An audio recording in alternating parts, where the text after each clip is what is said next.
Good afternoon and welcome to Friday's edition of Gamereactor Live, where, as always, we run through the week's biggest headlines, is the word I'm trying to say here, and then we'll play some Metal Gear Solid 5 afterwards. As you probably can see, neither Nick or Dory, our usual hosts, are here. That's because Nick is over in California for the Call of Duty Championship. We'll talk to him later on, and Dory is out recording something else at an expo somewhere. So we're joined by Philip instead. Al. And we might as well get right into it, shouldn't we? Let's do it. So a quick run through. Oh, of course, I forgot to mention, we have Bengt joining us through the magic of the internet from his beautiful sunny terrace in Stockholm. Hey, Bengt, how are you? I'm fine. It's been very hot this day here at my glassed-in terrace. 27 degrees. Awesome. Like a baking oven. Lovely. That's fine. So, we'll go through the headlines first, as per usual, and then go into detail with each one of them after that. First up, Facebook has bought Oculus VR for a smashing $2 billion. There's a rumor of The Last of Us coming out on PS4 this summer. And then there's another rumor saying that Rainbow Six Patriots, the sort of weird, mysterious Rainbow Six game, has been restarted 3 times, its development process so far. Then there's another rumor saying that there's a new Assassin's Creed Comet, game called Assassin's Creed Comet, coming out for the old generation consoles, which should apparently be a direct sequel to Black Flag. Sounds exciting. Titanfall cheaters are being forced to play only with other Titanfall cheaters. Poetic justice. King, the company behind Candy Crush, had their IPO this week and blew it pretty much, or at least saw a massive drop in value. Bear Simulator has gotten funding on Kickstarter. I guess that's a Goat Simulator inspired, whatchamacallit. The Elder Scrolls celebrates its 20 years birthday, and the first Game Boy Advance titles will hit Wii U, the Wii U eShop and Virtual Console later on this month or next month. So, Oculus Rift, the awesome, fantastic, wonderful VR headset that has pretty much started the new virtual reality craze. Had a very successful Kickstarter, joined by John Carmack, programming genius, now bought by Facebook for a smashing $2 billion. Bengt, Facebook and virtual reality. That sounds like an odd match. What do you make of that deal? Well, I think there's 2 sides of this. I think it's from the Facebook side of it. It's they want to stay ahead of the curve. They are concerned that, there's going to be challengers, there's going to be different spaces coming in and sort of challenging their social media leadership. So that is why they're looking into this. And as far as Oculus goes, they're going to need a lot of cash to sort of launch it publicly, the product. And they've been going through venture capital so far. But obviously, going from selling dev kits with sort of off-the-shelf components to actually launching a commercial product, hoping to sell millions, and also securing developer support, publisher support, etc. It's a huge machinery, and it really requires more capital than they could probably have mustered themselves independently. So. Hopefully it won't divert them from their sort of mission goal, but that is what's left to see, really, how this affects it in the long run, and that's why some people have been very concerned, such as Notch of Minecraft fame, with this development. Yeah, because he threw hissy fit probably isn't the right word, but he sounded sort of offended when they got bought out. Yeah. What were your reaction when you read that quote? He has personal investment in it, though, because he was one of the first to really publicly go out and support it. He pledged $10,000 on the Kickstarter. I'm sure he's fine with doing that, but he also pledged his name to the cause, and I'm sure that the Kickstarter would have been nowhere near as successful had it not been for his support early on. And he feels invested in it, and he feels a little bit cheated because this is not really, he didn't think that this was where it's going to go. And I think he did a more nuanced take on it on his blog afterwards. his Twitter reply was a little bit Obnoxious. yeah. I think Cliff Basinski called him a snotty little kid or something like that. So, but they have two very different opinions because, of course, Cliffy B, he stands to make a lot of money out of this Facebook purchase. So he has a little bit of a different angle on it. Philip, what was your reaction when you read the Notch quote on Twitter? I thought it was really interesting because it's kind of cool to see how this one person can actually make a decision like this to not come out on a platform. I mean, it really goes to show that he is in himself kind of a big enough personality to be able to say no to Facebook. And also the fact that, I mean, he did invest the $10,000 into getting this project started. But again, that is the danger of Kickstarter. You do invest this money, but you don't have any say in what the kind of business is afterwards. That is kind of the dangers of it.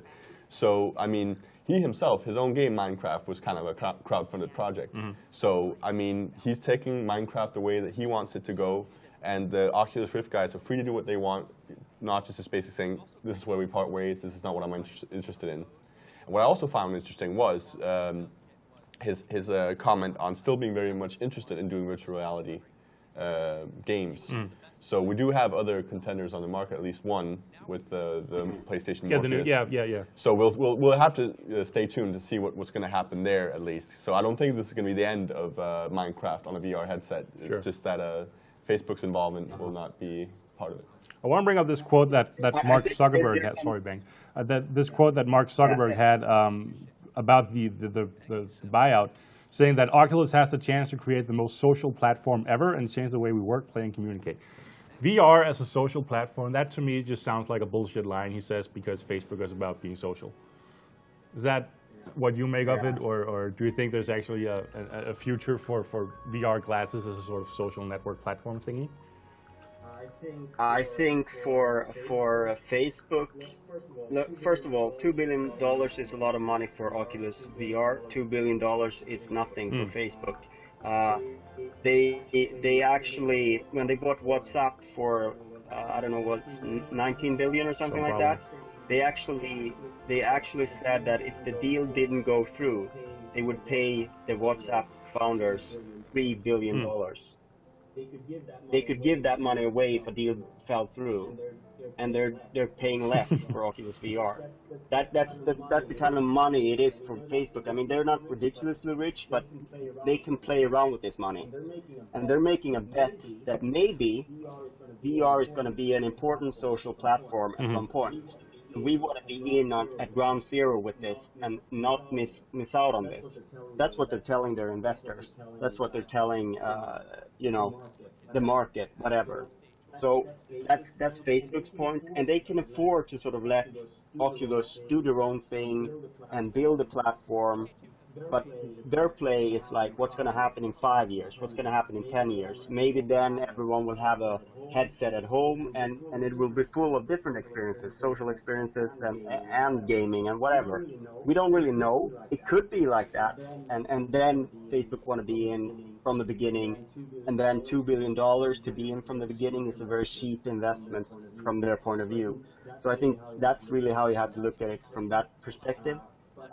But what it also means is that it's validation. Same as Sony with Project Morpheus. This is validation that the big tech companies are taking VR seriously.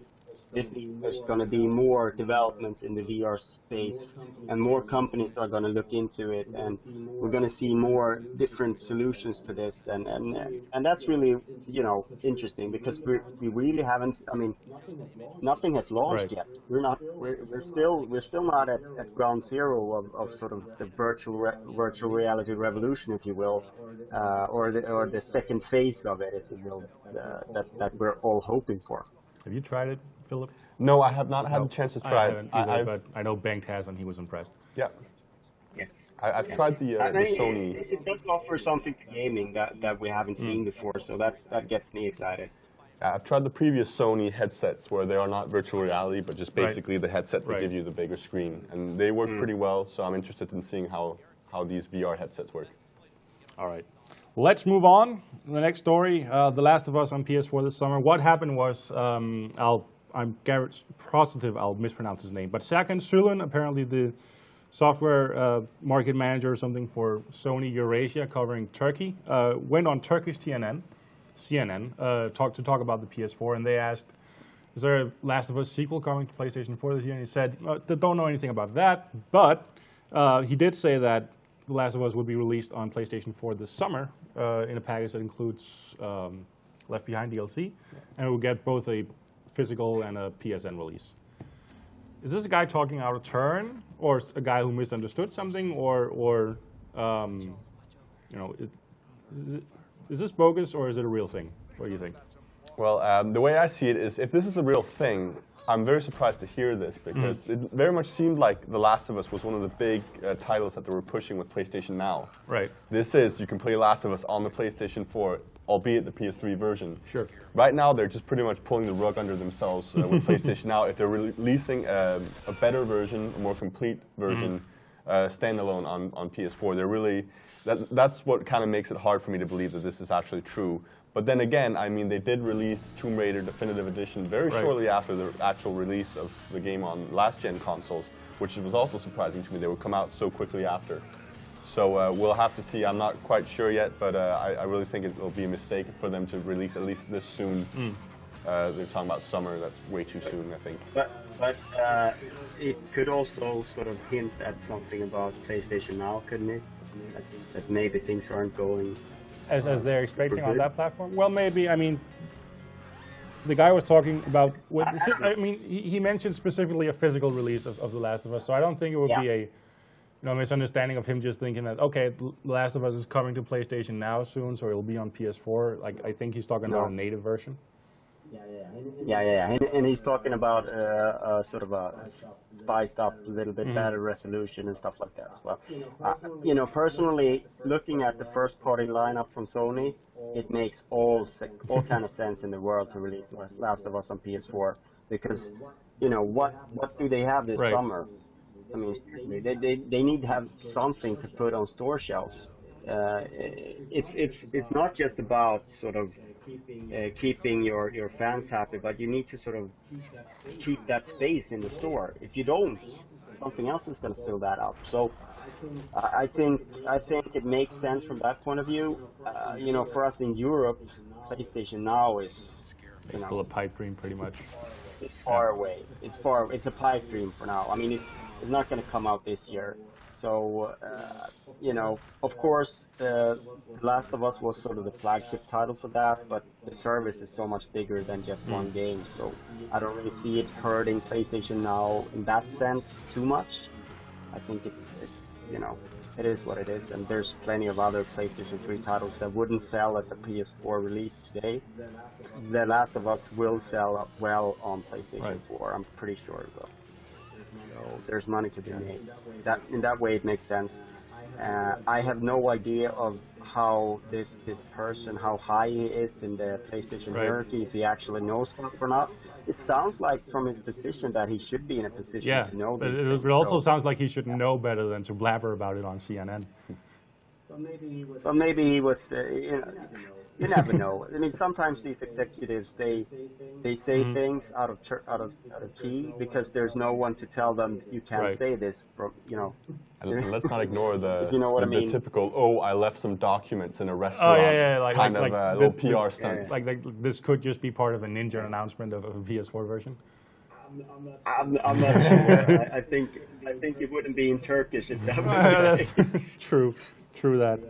US it's actually in Turkish, so I don't really know anything about what he actually says, but it's been translated. And apparently, like, people on NeoGAF and whatever has one guy posted that this guy said so, and then another Turkish-speaking user backed him up and says, yes, this is an accurate translation. And apparently the clip is online, so if anybody speaks Turkish, dig it up and tell us if if it's true, if it's true or not. If we're wrong, I think that someone would have blown a whistle if it was fake. Yeah. So next story, Rainbows. Open up, you. I'm having technical issues. Yeah, technical. Well, come on, don't. Screw the script. We'll do it live. No. Rainbow Six Patriots is a game that was announced years ago, and we've practically heard nothing from it since then. other than a rumor that development had been restarted and handed over to another team. And then this week, a new rumor came out saying that the whole thing has been restarted 3 times, which is a lot for a big budget, for any game, especially for a big budget game, especially for a big budget game from Ubisoft, because usually they're really good at managing the development schedules. Yes and no. but let me expand a little bit on this, because this is really an interesting example, because Ubisoft had no intention of announcing this game at all from the beginning. They were their hands were forced because they thought that someone was going to leak footage from this game, and so they announced it with sort of a projected gameplay clip in 2011, I think, and it was really nothing else. This was all they were showing. This is the next Rainbow Six game. This is a projection of the gameplay, and then everything went quiet. But they did fly people over from the international press to see that demo. I mean, they must surely have had like some sort of faith in what they were doing on it. Absolutely.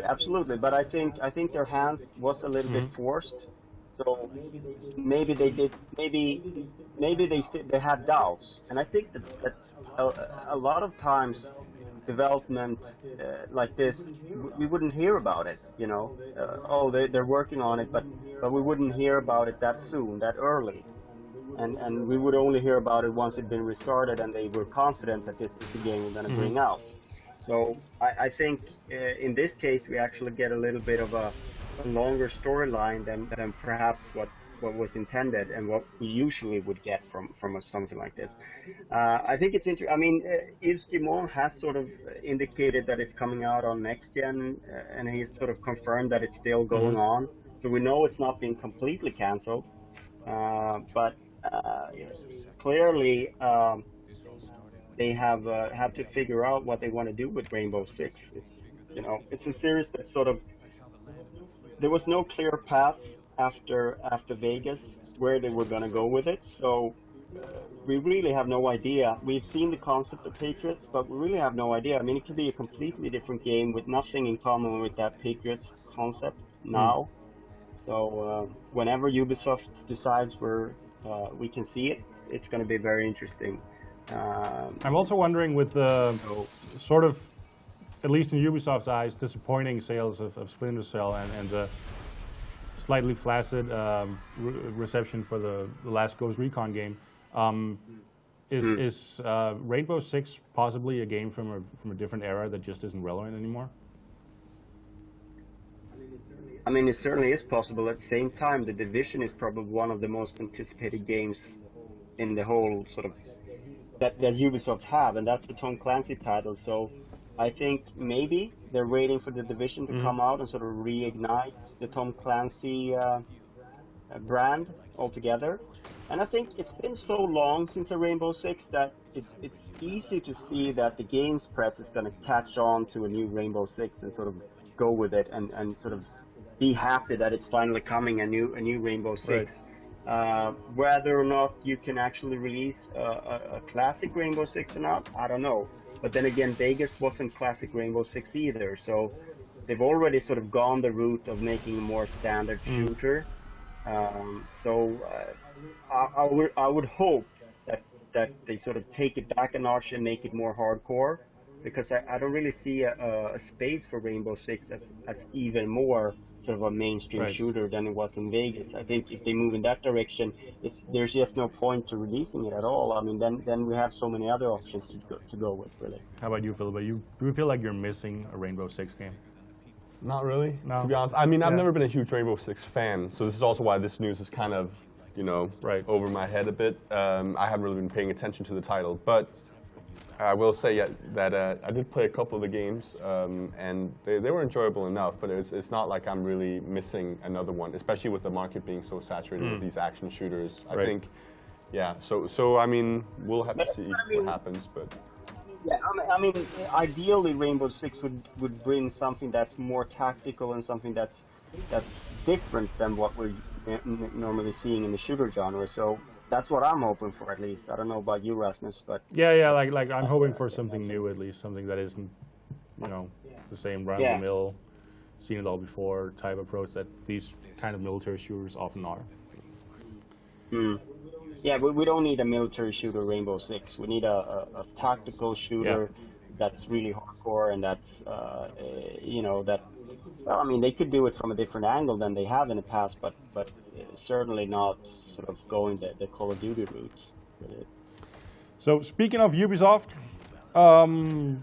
we heard the rumors of a couple of weeks ago of 2 new Assassin's Creed games, one called Unity, one called Comet.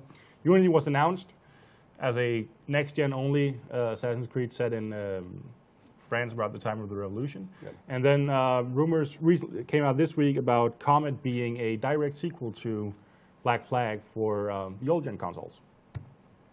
First of all, I'd love a Black Flag sequel because that game was awesome. It really was, yeah. It really brought back Assassin's Creed as a relevant title. I mean, Assassin's Creed 3 really had a hard time. I mean, there was a lot of issues with it, and it seems like Black Flag just brought all of the fun back into the game series. And I guess it also makes financially sense because obviously they put a lot of effort and time into that game, and if they can reuse, well, as much as they can reuse on that game for the huge old-gen console market that is out there, it seems like a sound decision to go that way.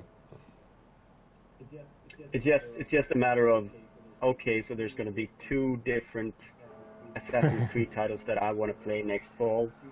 Two big ones. That's a lot. But yeah, I mean, I think that's it's a very, if all these rumors are true, you're playing as a Templar. It's a direct sequel to Black Flag. You will be meeting at Avele, and the main character from, or the father of the main character from Assassin's Creed 3, I think it is. All of that's very sort of interesting. It's an interesting sort of bridge between Assassin's Creed 4 and Assassin's Creed 3. And of course, the gameplay from Black Flag, which I hope they retain, is great. So it's certainly very appealing, and I'm kind of like, couldn't they do that for next gen as well?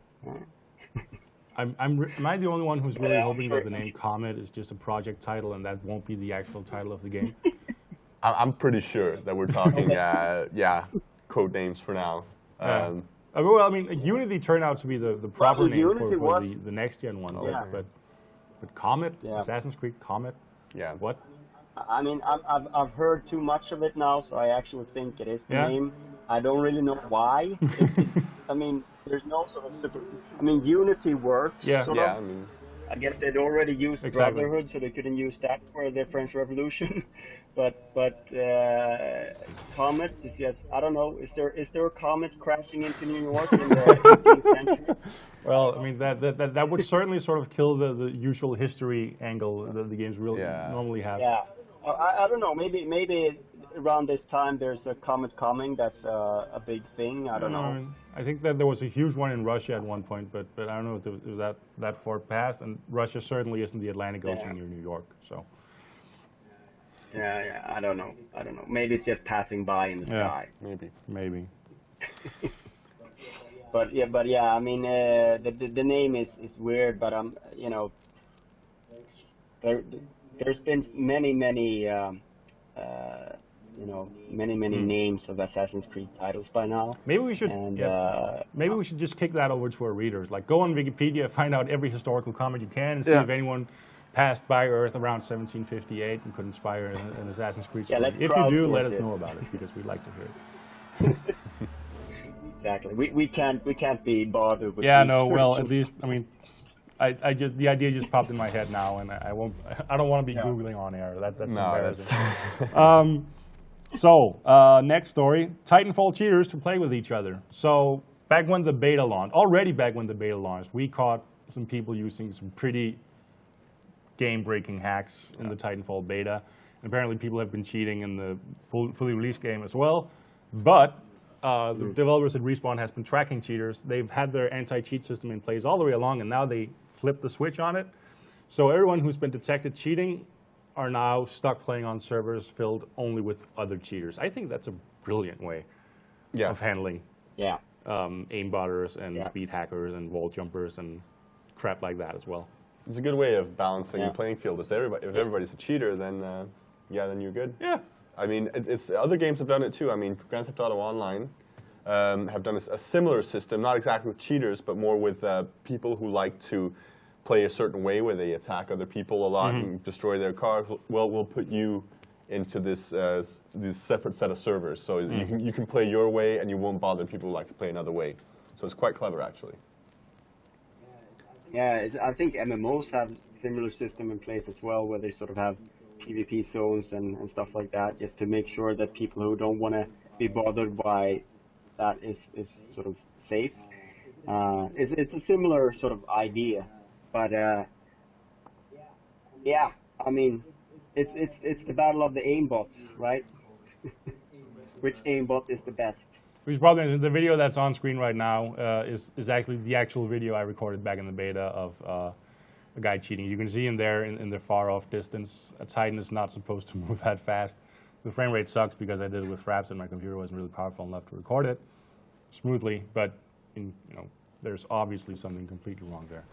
One thing I actually really like about Respawn's approach to this and their approach to Titanfall in general is they have been really open and transparent about their workings and dealings with the multiplayer. Just today, they announced that they're trying out a new matchmaking system that might make matchmaking take a little longer, but should help with putting more equally skilled players together.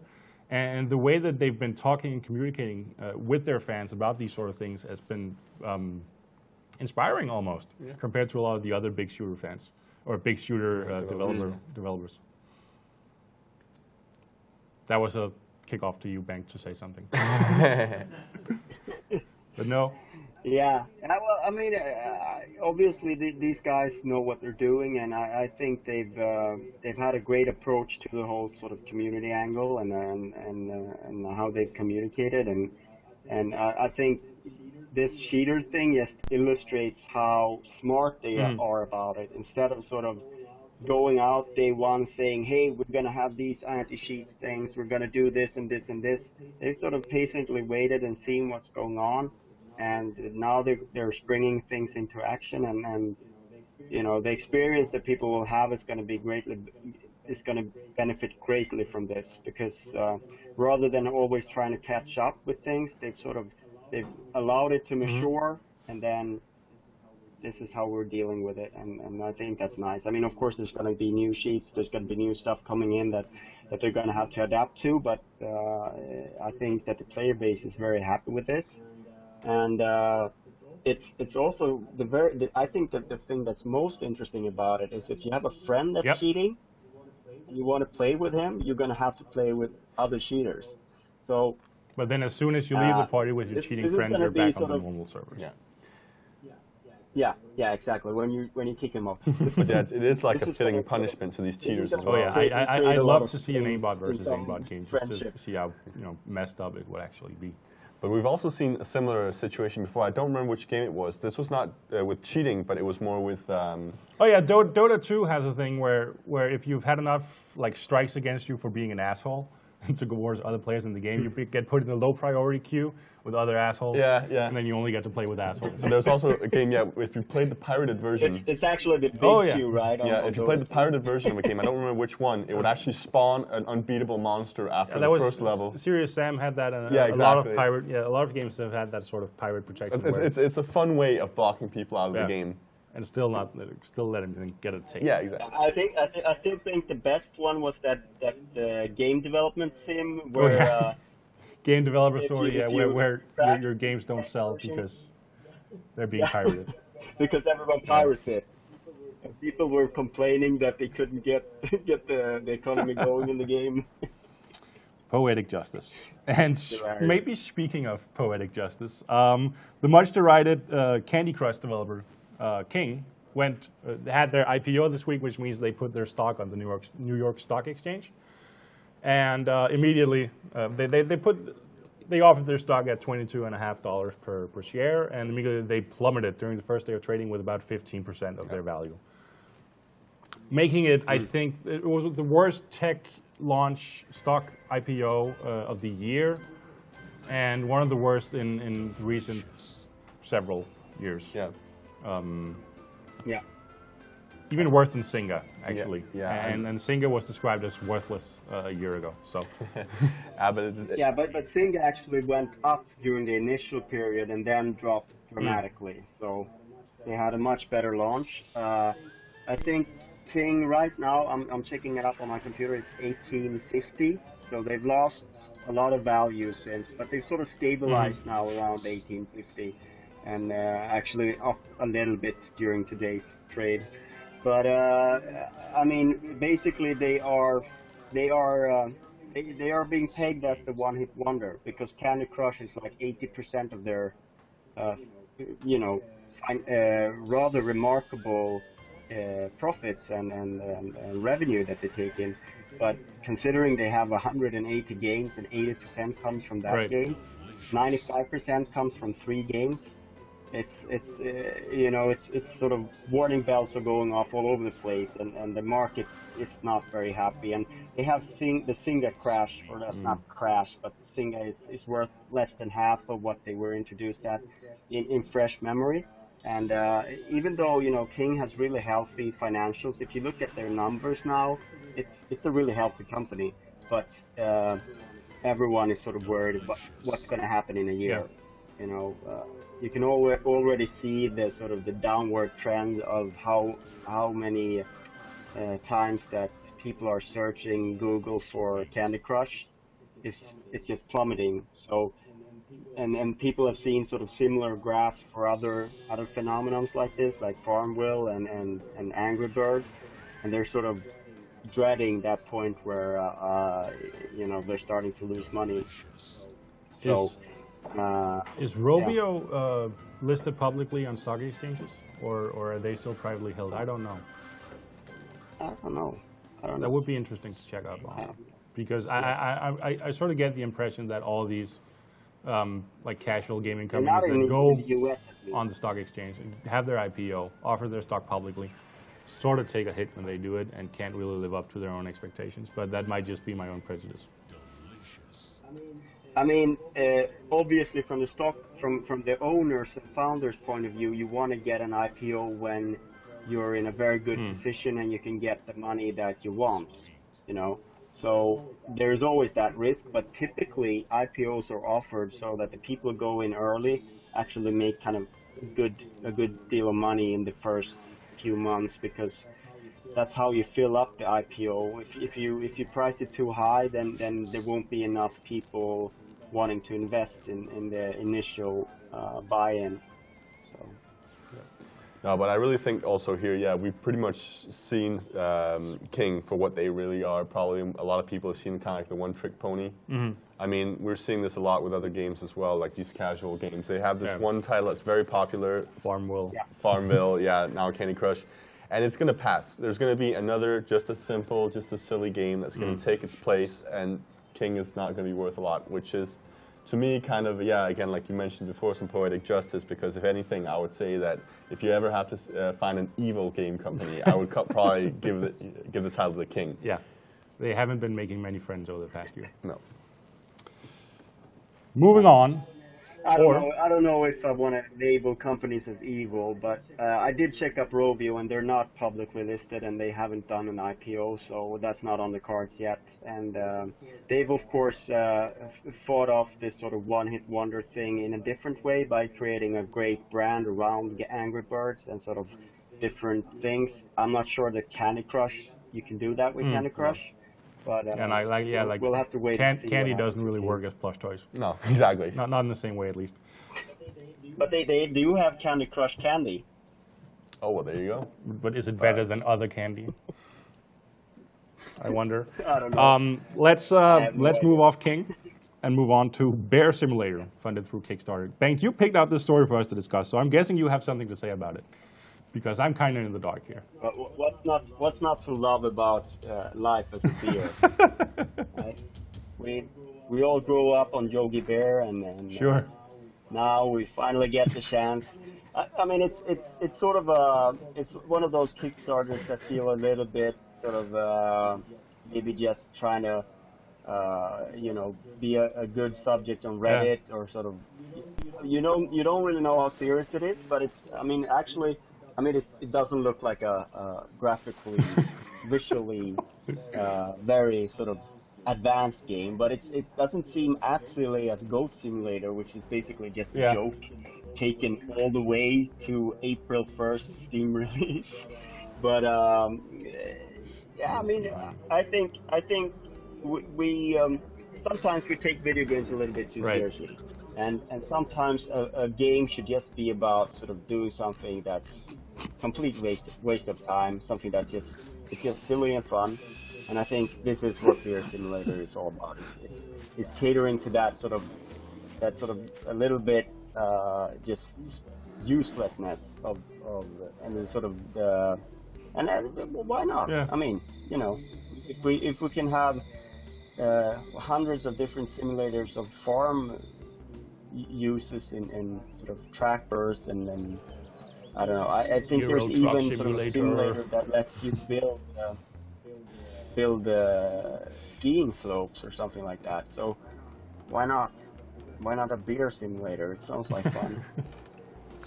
I also think it's... And it was very popular on Kickstarter, which is saying it's overfunded now. So, you know, best of luck to the developers, and hopefully the backers will get their money's worth in beer fun.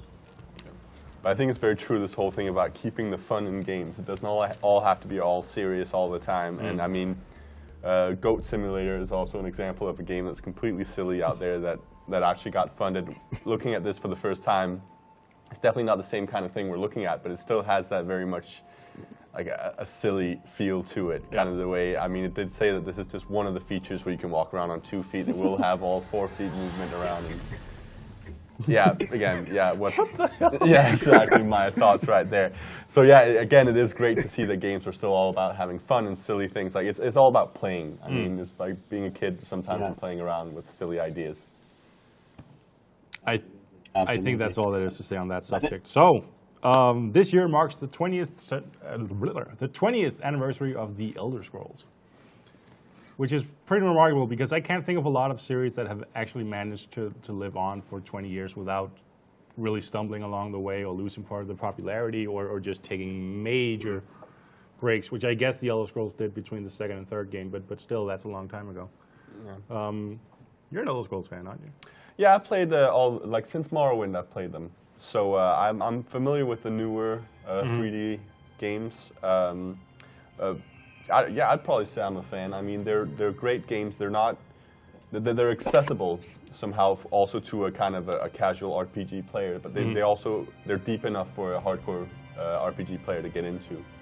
So, and again, I mean, just by the sales of Skyrim, you could just see how popular the series has got, and also with Elder Scrolls Online coming out soon, it's going to be, even bigger than it's ever been.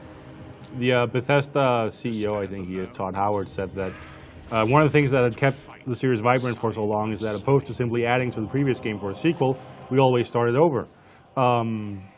Is that true, really? Or I think there's some very obvious like running themes and well, I mean, it's set in the same universe for sure, but the idea that they actually started with where new worlds and stuff, yeah, new sections of the time exactly, that you're playing in. And so yeah, the idea that you kind of fill out the blanks on the map is kind of cool that you get to see.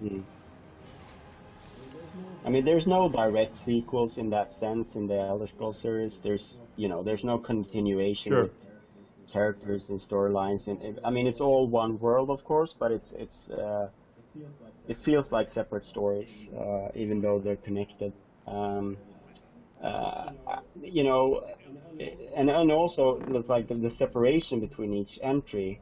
I mean, I think Oblivion and Skyrim is sort of the only ones that have sort of appeared on one generation of hardware. So it's always been a separation between the two. Which also allows time to sort of re-envision and for fans to really long for a new Elder Scrolls game. There's never been that sense of like, oh, we're getting another one already. So it's almost like Grand Theft Auto in that respect, isn't it? With the severely long breaks between games. So I mean, I've actually visited the Bethesda development studios out there in I think it's Maryland or Virginia. It's on the border right there. I mean, they've sort of been.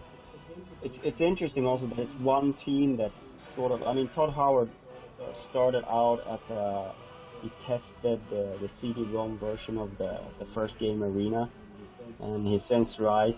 I think he's game director or executive producer or something on the series now. And you know, there's a heritage there. Even though there's sort of been some changes, of course, it's still sort of the same team that's managing this. And the Elder Scrolls Online is actually the first one that's been done outside. Or I mean, there's been some sort of I don't know, handheld versions or something, or iOS they've had some sort of other versions, but like the main series ones has always been the main team of Bethesda. So I think outside of classic Nintendo franchises, Doom is the only game that's 20 years old and still has like a proper following and a proper crowd. Still living on. I mean, there's another one on its way, we know. So. Well, that and Wolfenstein, I guess, because they resurrected that, but we didn't have a Wolf game for like no, that's a resurrected game for sure. 14 years or something. So Speaking of Nintendo, Game Boy Advance games landing on Virtual Console next month, including first batch of games will include Golden Sun, I think, the original. No, wait, Advance Wars, Mario Luigi Superstar Saga, and Metroid Fusion, which, as far as I know, is a remake of the original Metroid. So I guess that's cool if you're a retro fan, but I can't help but get the feeling that once again this is typical Nintendo doing too little, too late. I know I'm harsh on them, but I mean, come on, Game Boy Advance games, seriously. Yeah. What I don't get is why don't they actually, like the list of games, because you know they have the this list of games that's on there right now is very, very strong, and I think Nintendo fans in April are like, I think that these ones will be downloaded a lot because I mean the Golden Sun and Advanced Wars, I mean it's classics, it's games that you can certainly play on your Wii U. I think in a way it makes sense that they sort of portion it out, but yeah, because I wonder, because they have this gigantic back catalog, huge back catalog of fantastic games, and at least games people remember with fond memories. And I think you know, they haven't done a very good job of capitalizing on that sort of heritage. No. And I guess it also has to do with like the testing that goes into testing each language version and whatever they need to do to get them approved. But at the same time, it feels like if they really just invested a little bit of money into this, they could bring out everything and they could build a platform that would be sort of future-proofed and be able to pass on to different platforms in the future and sort of prepare for that and just have everything ready and good to go. But I guess it's also a matter that it's sometimes when you go back to the back catalog, there's a lot of work to make these things work on new hardware.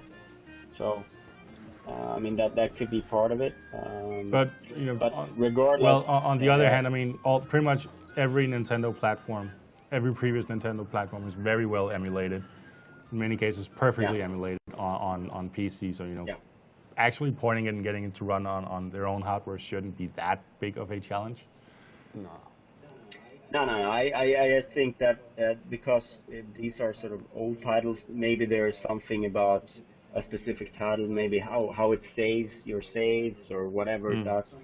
Sometimes they didn't really think universally in these kind of things, so they had their own specific solutions for different things that you may have to go in and sort of specifically cater to each title like that. But you know, at the same time, I mean, I'm sure that people wouldn't. Yeah, I don't know. I have no real excuse for Nintendo. I think they should be bringing these things out much sooner. But regardless, all that said, it's a good time. It's a good thing that they're coming out, and if you own a Wii U, you should be happy about it because you're getting a few things to waste your time on in April. That's enough Nintendo for Do now, we I have think. time for PS Plus? Our last story before we move on to Nick and an update from the Call of Duty Championship in Los Angeles is Team 17 has revealed a brand new IP called Flockers, which Lemmings-inspired gameplay and Tim Burton-style macabre, all topped off with a dose of that classic Worms humor. I can't remember the last time Team 17 did a new IP. Was it Worms in '96 or whenever it was? I mean, yeah, I only know them for doing these Worms games. So I mean, they were huge back in the Amiga days because they did, I can't remember the name, Alien Carnage or something, I think. Like they did top-down shooters. They were legends in the Amiga days. Yeah. And then they made Worms, and then since then they've pretty much been the Worms company. But now they're apparently also the Blocky Sheep company. Yeah. I mean, the Sheeps have always sort of been part of the Team 17 Sure, Worms that's true. Yeah. Sheep bombs. thing. I think they're doing a little bit, sort of like what Rovio did with Angry Birds and Bad Piggies. They're sort of turning the tables a little bit. Now it's the Sheep's turn to shine, so to speak. It's actually playable in Birmingham this weekend, and I think Mike and Dory are there to check it out, play it, and talk to Team 17. So hopefully we'll have something on GRTV in the near future on that game. But yeah, as you said, it's been a very long time since Team 17 did something of their own, and they've done a lot of different Worms games, and they brought back Alien Breed, and good thing that they do something new, I think. High time. Definitely. Yeah. Well, I guess that's all there is to say about that because we don't really know a lot about the game so far. But as you said, it's being shown at Rest this weekend, so and Mike and Dory are over there. Yep. So we'll probably have some proper impressions and insights on that game. Or maybe next week. Hopefully. Yeah. Yep. Bengt, thank you for joining us. That marks the conclusion of our news roundup for today. So hopefully we can get Nick on the line right now to tell us what's going on over at Call of Duty in San Francisco. I'm hoping the tech guys are on that, telling him to join our Google Hangout call so we can talk to him. And until then, we'll wamp.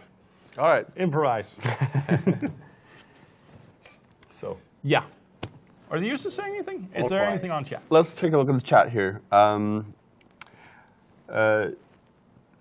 There's a bit of discussion about the monthly subscription on the Elder Scrolls Online. People are wondering whether or not it will be worth it to pay a monthly subscription to this MMO. I mean, it's interesting because we're getting this whole new generation of players into MMOs now that they're starting to come out on consoles as well. Right. Where the idea of paying a monthly subscription is very foreign to them.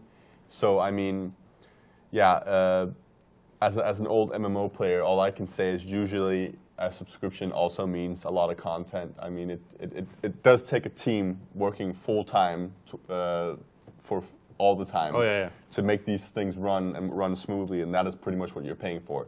You're paying their salary, you're making sure the servers are up, and that's basically why you have to pay to make this work.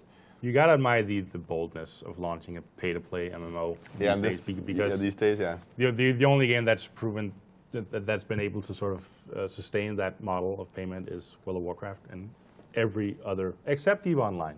EVE Online, yeah. EVE Online and World of Warcraft, and every other MMO in the history of the world has either folded or gone to a free-to-play model. Yeah. So, you know, at least, well, I mean, I don't know how the game will be received, but you can't fault the cojones on Bethesda for going that route. I mean, definitely we'll see if it's kind of like a make or break when it comes to the console market, if this is going to work or not. But yeah, we'll have to wait and see. And otherwise, I mean, I'm sure they have that switch ready to throw to go free to play right away if anything goes wrong. I do believe I just heard the guy has joined your Google Hangout sound before, because Nick is online with us from San Francisco, or LA, I guess it is. Nick, how are you doing, and why is there a bathtub behind you? What? How are you doing, and why is there a bathtub in the background? Yeah, it's kind of. I'm doing pretty well. Didn't sleep that much, but it's a really funky hotel I'm in. There's a bathtub in the bedroom, and like when you take the shower, you can't pull the curtains in front of you. Like there's a mirror that you have to watch yourself in kind of and stuff. It's a little bit. It looks like a 70s porn set or something. But other than that, it's pretty nice, and it's really nice to be here. I can feel the excitement beginning to build. It's about an hour from now, I think, that the whole thing kicks off, and it's going to be pretty cool. So for people who don't know, and I couldn't load the videos. I don't really know what you've been talking about, other than what I could. Yeah, well, we've just been talking about news, so no Call of Duty talk for until now. Okay. We've saved all that for you. I'm here for the Call of Duty World Championship, and it's this year they've actually put it in at LA Live, which is right next to the Convention Center and Staples Center, where they also have E3, and they had the League of Legends World Championship in the fall. I haven't been to the venue yet. I'm gonna go right after this, and then I don't know how the Wi-Fi is gonna be at the place, but there should be Wi-Fi, so I'll try to do some updates throughout the weekend with how it's going. But basically, it's 8 groups of 4 teams from around the world. You have Europe and US, of course, but also South Africa and Korea, and yeah, a lot of countries being represented. And I think today is the group play, where then 2 teams from each group move on to double elimination, which we'll see the next 2 days, and it should be pretty cool. I think today you'll see a lot of matches where you'll have the top European teams and top US teams dominate the rest of the teams, because they're on a totally different level. So the proper matches will be the other days, but it's going to be very exciting to see the whole thing kick off. How many? Do we know who are the favorites to win the thing? Is there any word on that? If you'd asked me like 2-3 weeks ago, I would have been very sure that Complexity would win. But in the US qualification and US championship, we had a European championship and a US championship, and they had around the world, which was qualification, but also who won that championship. And surprisingly for a lot of people, Strictly Business won the US championship and actually beat Complexity both in the beginning of the bracket and again in the final. For these Call of Duty tournaments, most of them are played in double elimination, where you have a bracket like you would have in right, and then soccer, if you lose, you go football, into a losers bracket, and then the winner of that and you have faces the winner of the winners. And here, like, they beat them twice. They 3-0'd them, I think, in the first meetup, and then beat them again in the final. And Optic Gaming, who is a fan favorite, were doing not too well. They qualified, but they have been doing a LAN with Strictly Business and actually beat them there. And so it seems like the top 8-10 teams are very evenly matched, and it could kind of go to anybody. So it's really hard to tell. What will matter a lot, I think, is we have the eight groups, and a lot of I think 5 or 6 of them there's like a clear best team, but then in 2 of them there are 2 good teams. Those when you move on, the first place will play a second place from a different group. We don't know which one yet. That will be a draw, so we don't know if Group 8 will meet Group B or how it will be. So I think it matters a lot for the teams that will meet a good second place. Like you could have a TCM who won the European Championship could end up playing Complexity in the first matchup after the group stage, and that will matter a lot if they end up in the losers bracket early and that sort of stuff. But in the end, it's with Call of Duty, it's very much who manages to hype themselves up and who feels like they're doing well and all that stuff. So yeah, we'll see. We'll see. And you will be well, I guess internet connections allowing, you'll be posting updates from over there, and even if that fails, you'll get lots of interviews and stuff with the players probably. You did that last year, I think. Yeah. I've been promised interviews with people from Infinity Ward and MLG, and I know I'll be able to interview some of the players. There's Wi-Fi here at the hotel, so I'll be able to upload from here. If there's at the venue, I'll be able to upload a lot more. At least I think I'll go back to the hotel today and do an update when I kind of know how everything's going to work, and I've been at the venue. But there should be updates. I'll do as much as I can. But all the info I've got now, being told, this is not final, and we'll see how it'll be. And I mean, people are very excited, and there's a lot of things that should go the right way. but it means that people are also a little bit nervous about everything. So, but it should work out well, All right. I think. Anything else to add over there from the sunny LA? It would be really cool if people have ideas for questions or things they want to see. If you post that on the GR Friday Nights Facebook page, I'll try to check that. I of course have a lot of questions, and I know who I want to ask. But if you have a good question, or if you're like, I really like to see how this looks at the venue or something, then I'll try to do that. I don't think I'll have time to check all the different Gamereactor sites and YouTube and all that, but I'll check the Facebook page at least. Alrighty then. Nick, thank you for joining us. I know it's early in the morning over there. Have a great time at the event, get some great coverage, and yeah, thanks for talking to us. Yeah. Thank you. All right, Have thank fun you. with Metal Gear. And enjoy your hotel room bathtub. You should do a video blog from the Thanks. tub or something. Yeah, maybe All I'll right. do that. Thanks, Nick. Talk to you later, man. All right. Bye. Righty-ho.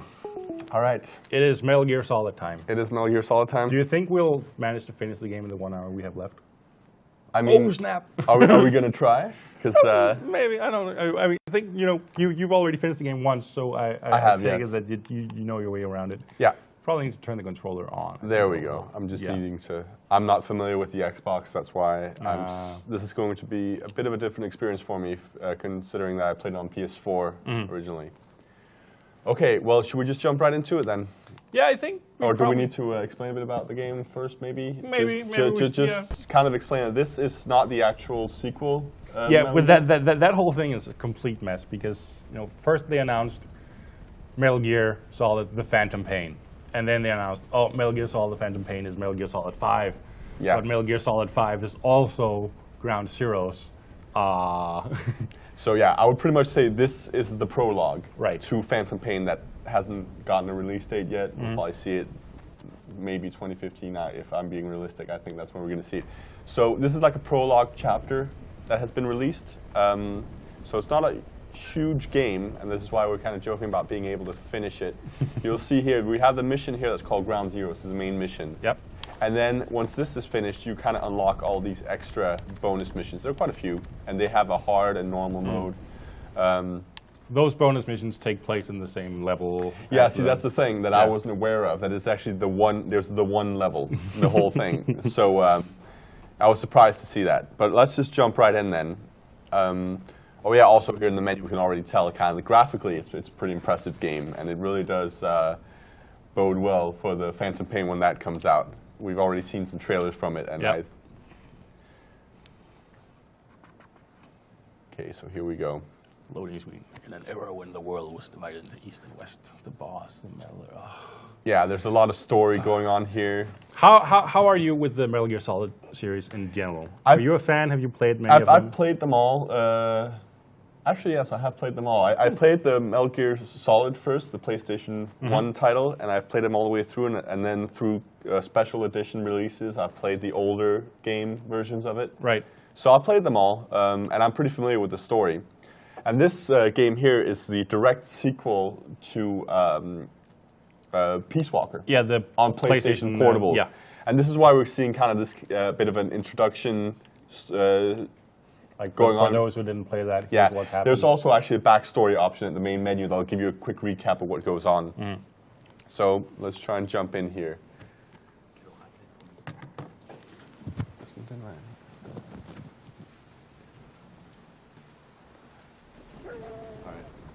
So right off the bat, we're seeing some pretty impressive graphics here, lighting effects. Yeah, that are does nice. look pretty neat. And I mean, Metal Gear games have always been pretty impressive graphically. I mean, they've always done a really good job.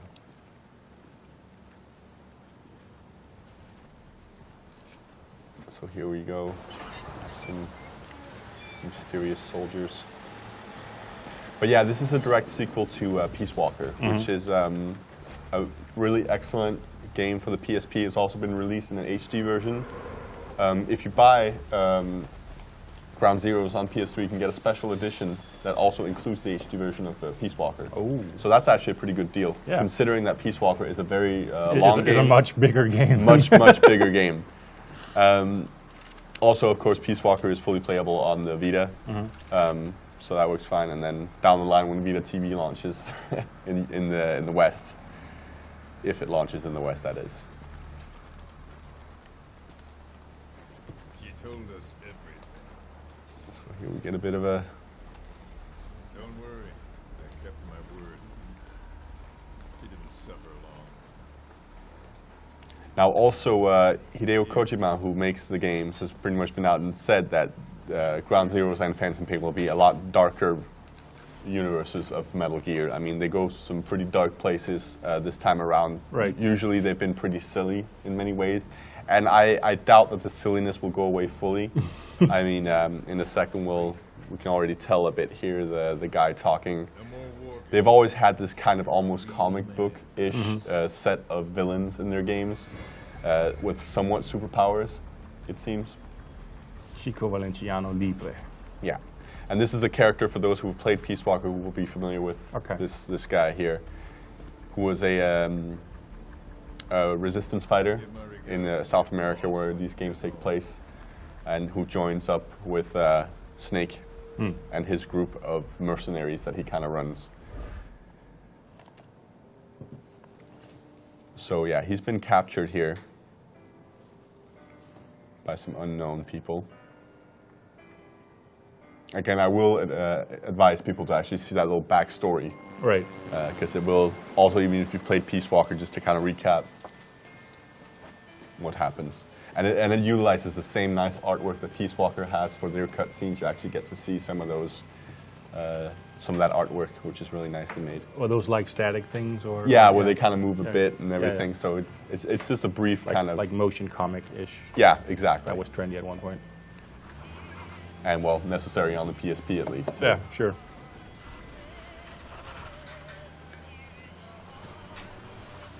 And again, some. And I take it just from this intro sequence that there's or is there still a lot of cutscenes? Because that's something Metal Gear has sort of become infamous for. Actually, no. No? There's a surprising few amount. Again, it's a short game. I don't think there is an actual full-on cutscene until the end of the mission. All right. So, which I would say has the same length as the intro here. So it's a nice little bookends to the mission. Sure. Phantom Pain will probably have a bit more. Because I might as well admit I'm not big on Metal Gear Solid, and I haven't played Metal Gear Solid 4. But from what I've heard of like 40-minute long cutscenes. Yeah. I mean, thank God for a pause button. I think I would hate that game. Yeah. Again, Metal Gear Solid 4 was very much a fan service. I mean, being a fan of the game, I was enjoying it all the way through. Even the cutscenes, there were so many loose ends that were being tied up, and there was even, I mean, you return to some familiar areas, and doing that also brings back memories from when you played those areas the first time.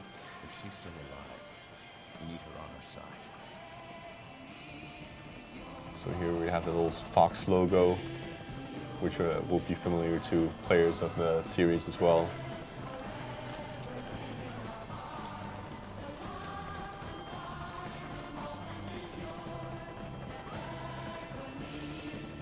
What was that guy's face? Yeah, exactly. So this is what I meant with kind of these super villain-ish. And the hat. It looks like something straight out of Raiders of the Lost Ark here. And notice the fun little XOF, opposite of FOX, the Fox group. Trojan horse is in.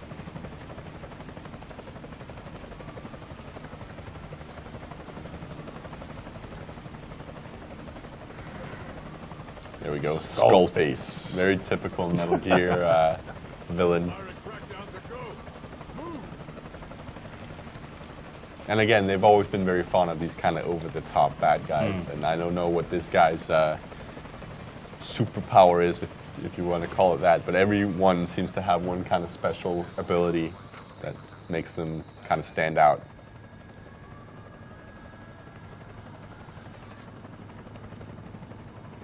Which also surprised me with this title, because this is also one that lacks an actual boss fight.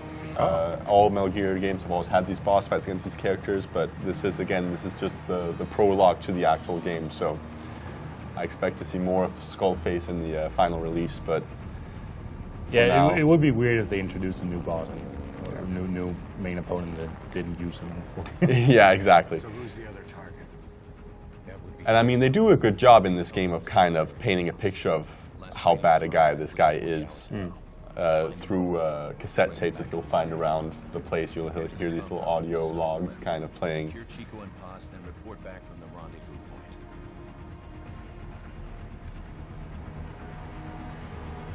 There we go.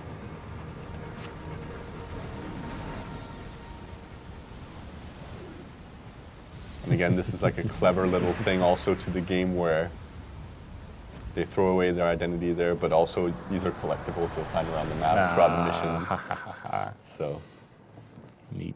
you got the XOF going down there, And then there's there's Fox right there. so this guy. We'll see Yeah, Is this this guy. across the Cuban border. This is us. You should be But back is in this Mother Base. Snake or is this Big Boss or? Well, it's Big Boss. All right. We're The only catch is who we know as Solid Snake and Metal Gear Solid 4 and so on. This is his kind of father. he's not an option. Fine. I like some alone time now and then. And I mean, there's still some confusion. Is Solid Snake a clone of this guy, or is he the actual son of this guy? There's all this Right. theorizing going on.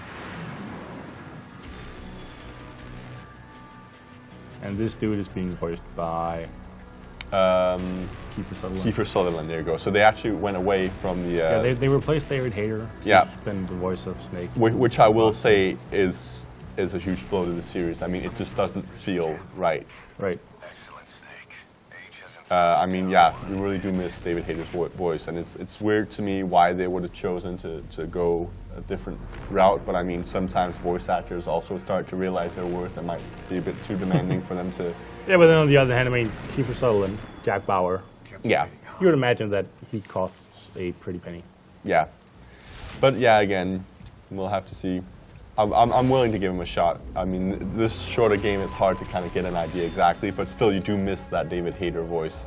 Same with the new Splinter Cell as well, not having the actual... That is original- true.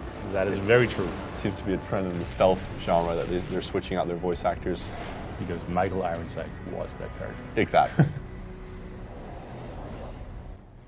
So, here we go. Again, some very nice rain effects going on as well.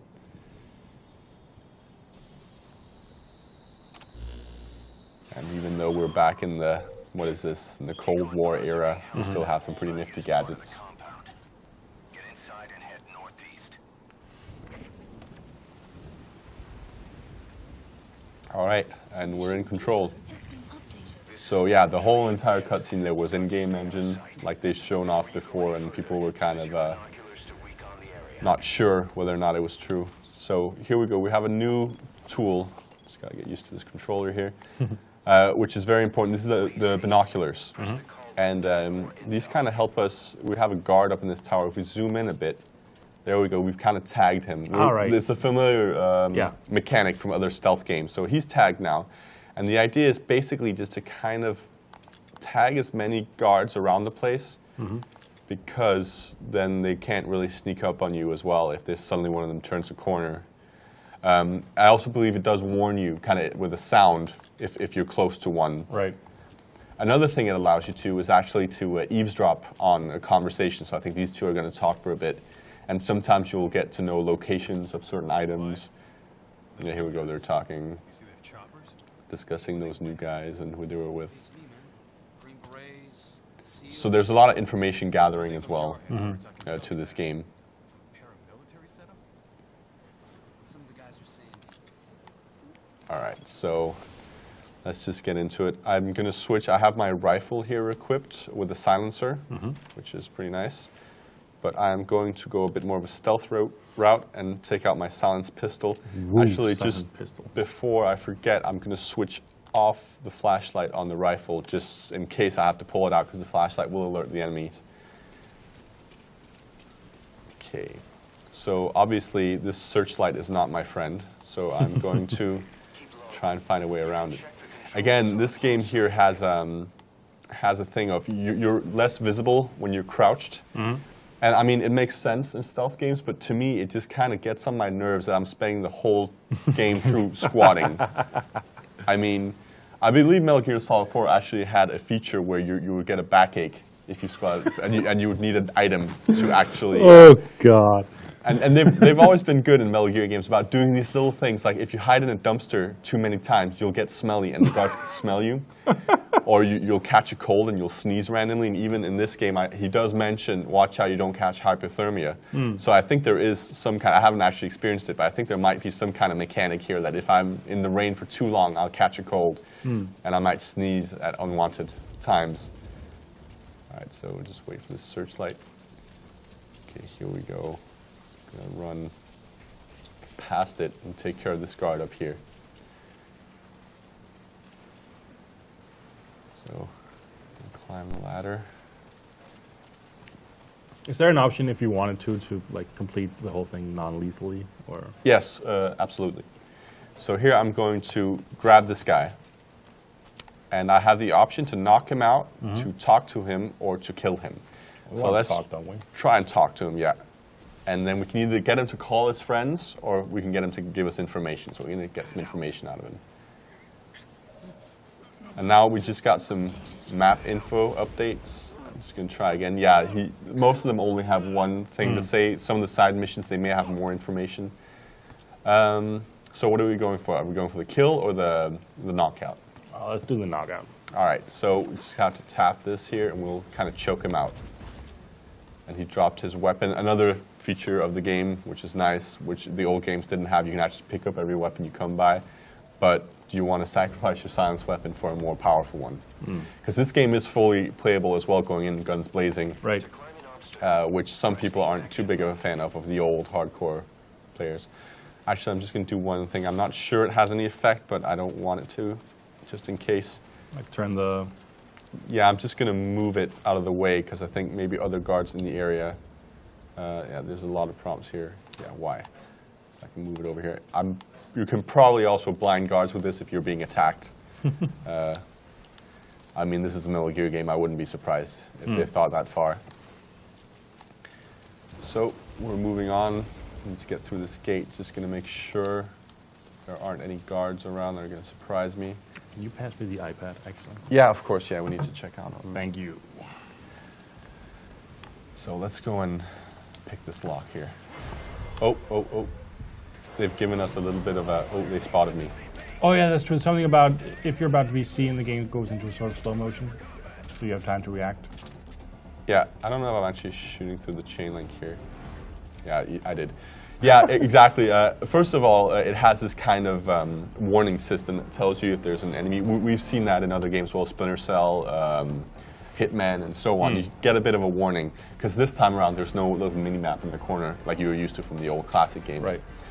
And also, if you do get spotted, yeah, you get like a 2-second reaction window where you can shoot the guy or knock him out. Yeah, I'm kind of going into a firefight here, I can tell, because I have been spotted. So they're running around down there. Just going to try and see if I can't tag them, and then maybe outrun them, because it does get tough at a certain point. Where should I go? I'm going to go hide out here. And there's a sprint as well this time around. Obviously, it makes more noise, but... You don't care about that when you're being shot at. And also, I do think if I hit this here, yeah, it'll actually show last known position of the enemies on the map, so I can use that to my advantage to say, all right, they're going to go for that area, and I'm going to sneak around another place. Yeah, they're still shooting there.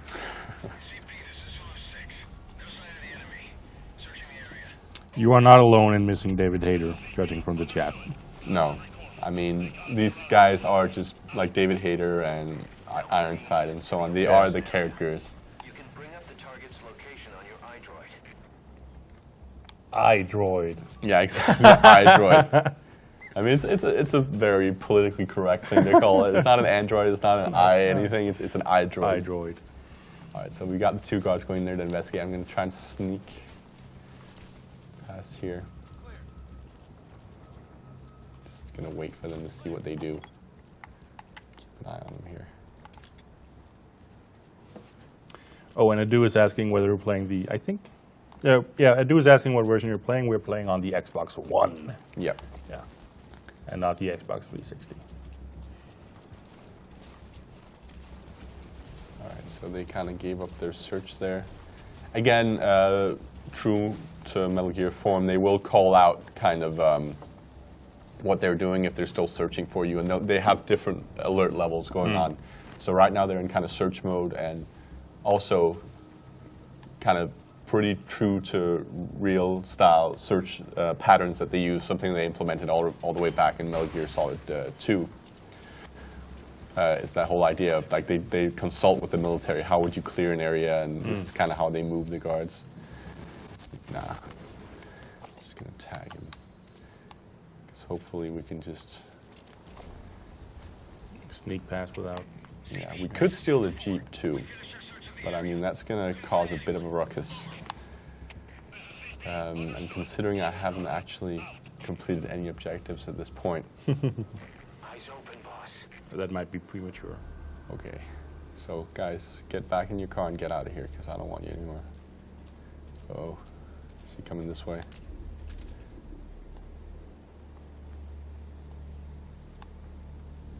We're splitting up. Oh, yeah, see, here you go. I've got this little slow-mo, and then bang. Nice. And I just got a little bit of a mini high score, longest range headshot new record. And the game keeps kind of track of these kind of things. For the idea of this game is you kind of keep replaying it to get higher scores on the leaderboard and so on. This is kind of like their way of making up for the short game, is giving a bit of longevity to challenge modes and stuff like that. Okay, so I got that guy down. And also the viewers might have noticed they have kept the old sound it makes when you get spotted. All the way back from Metal Gear Solid.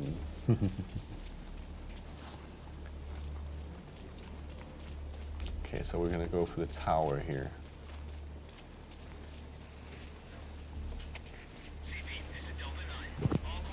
Rango is asking me whether or not I'll be playing the Phantom Pain when it arrives.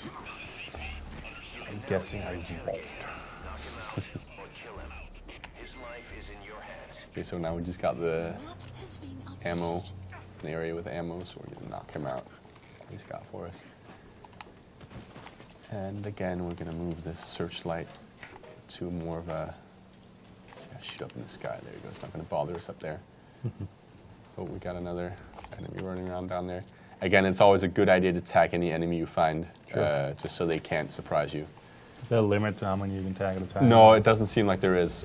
So just go nuts. Oh, I just hit the wrong button. I just wanted to reload. How was that go then? Oh yeah, that's right. So I did a little roll instead.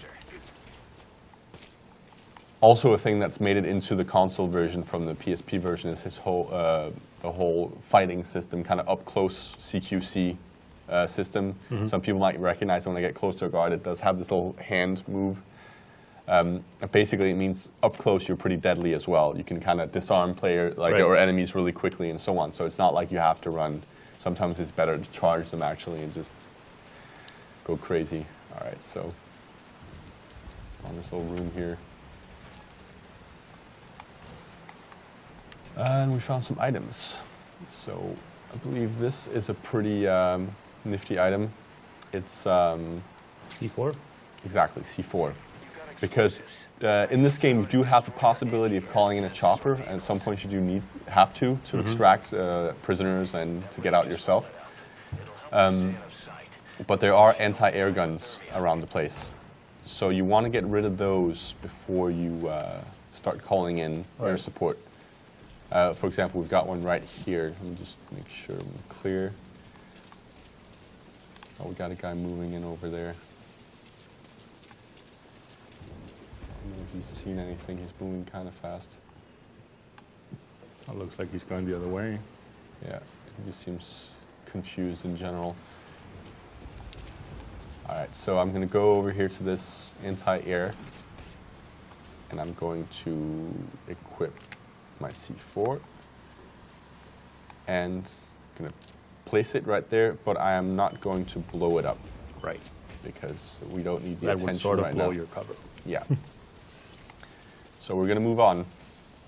Yeah, actually, Just little ballet move there. Just gonna tag this guy now that we have him. Because we have to remember our main objectives, which is easy to forget. That's also what gives this game a bit of a longevity, is because there's a lot of stuff to explore.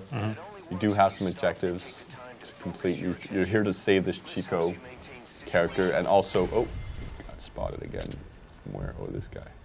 Go down. I can hit him. Oh no. Okay, so this is where we go all out.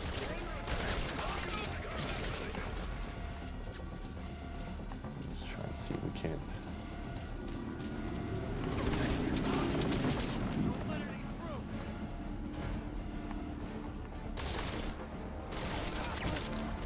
So you'll definitely notice that there is a possibility of playing this as a full-on action game if you wanted to. Something that was possible in Metal Gear Solid 4 as well, which kind of bothered a lot of fans. I mean, the old games, there was, if you get spotted, you'll have a constant stream of guards coming at you, and you just have to hide to get out of it. In the newer games, you can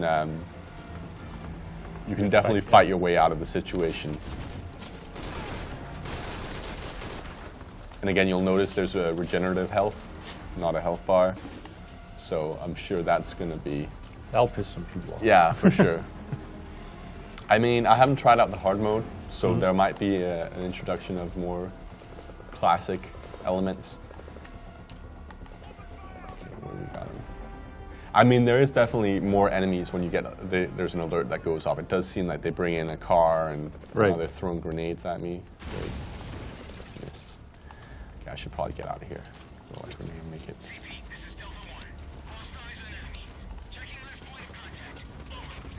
Can I get out this way over here? No, there's no door. Behind you. Again, light and shadow also does play a huge part. So, as one would expect, I guess. Exactly. Which is also kind of how the side missions work, because even though it's in the same area, they do change to the weather and the time of day. So some of the daytime missions are pretty tough because you're easier to spot. Yeah, no shadows to hide in. Exactly. Okay, so yeah, I don't have any enemies tagged right now, so I'm kind of blind. I'm going to try and make it up to that tower. Hopefully not get spotted on the way up there. But then I can at least... Oh yeah, here we go. Here's the guy I tagged earlier. Yeah, now they're starting a search.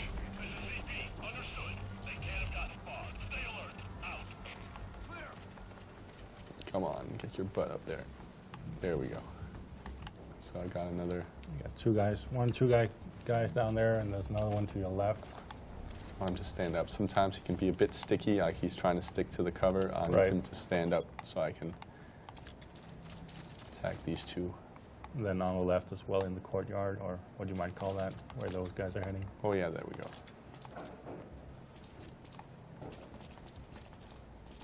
So they're going over to the area where they saw me last. Oh, I was getting spotted there. There's a guy who got a bit curious there. So at nighttime they will bring out flashlights to try and get a better look. So that also gives you a bit of better warning. What is he saying? Yeah, he saw someone suspicious. He's going to check it out.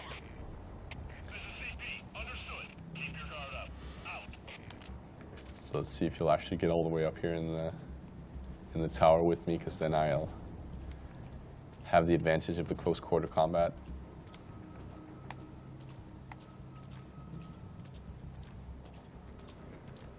What's your impression of the AI in general? Are they like mindless drones, or are they pretty clever in how they're acting? They're clever enough. I mean, in a stealth game, you don't want them too clever either, because then you will have... Oh!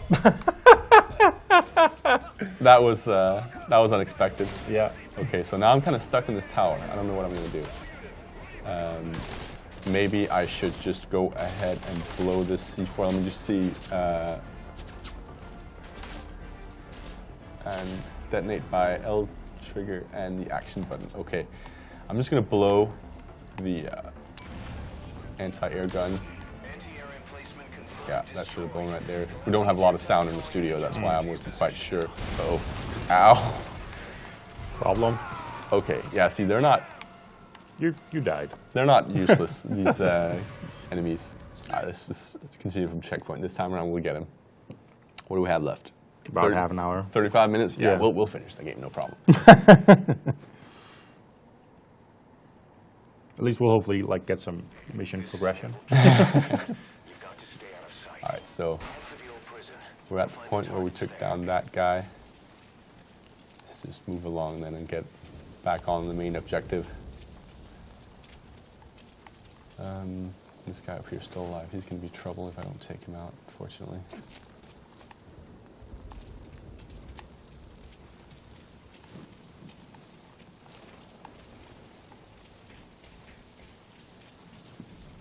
Contact me if you need advice.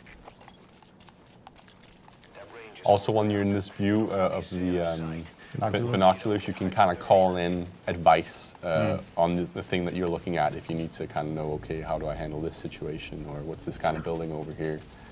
You can now either interrogate him, knock him Let's out, just get them. or kill him. His life is in your hands. The map has been updated. Okay, I'll knock him out. You should move the bodies of enemies somewhere out of There's sight. ammo in here. And also you can pick up bodies, you can drop them down, you can throw them over over a cliff if you want to get rid of them.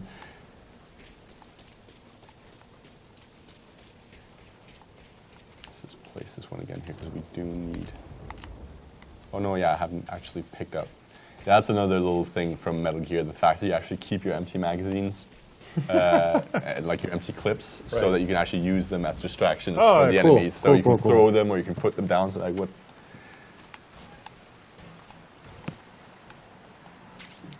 Grab this and then You've got equip explosives. it. They'll pack enough Go. power to destroy their anti-air defenses or vehicles.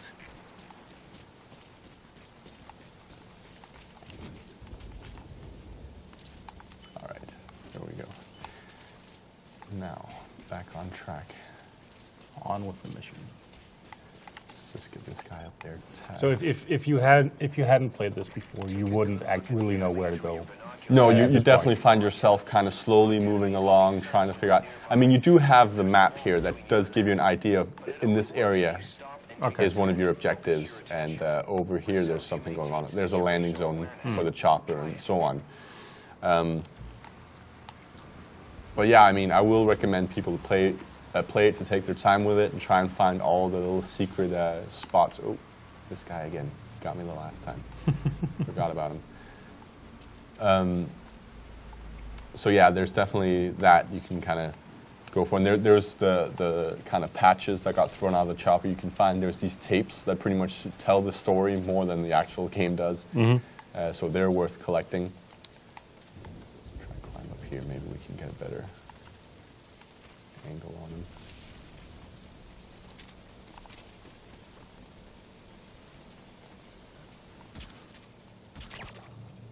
Ooh, there we go. New record.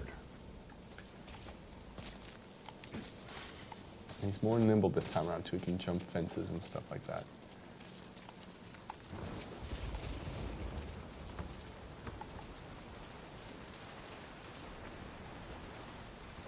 Oh, we got a guy right here.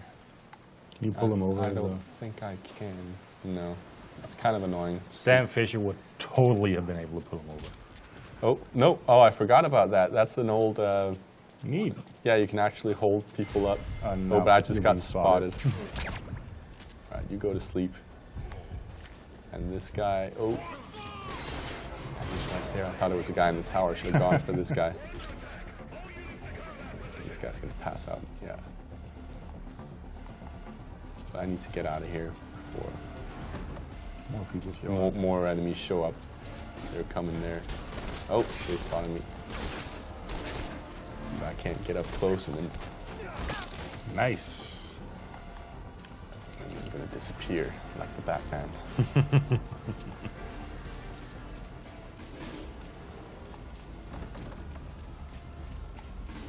Speaking of Batman, Yeah. actually, I went to Rocksteady last month to see the new Batman Arkham Knight, and that article went online this week. So if you haven't read it, go read it. Because the new Batman is going to be awesome. I mean, they usually are, so...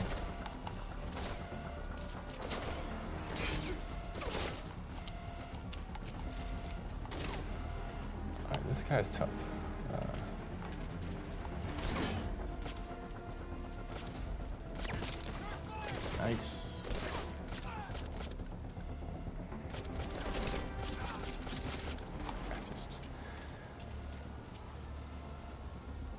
Let's ride.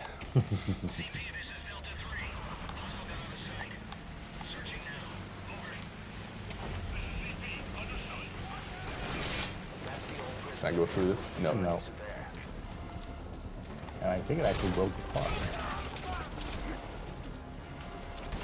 The fences are made of adamantium. Alright, you'll notice as well now I don't have a silencer on my gun anymore. I should have taken that off, but that's because the silencer actually does degrade the more you use it to kind of discourage just going all out.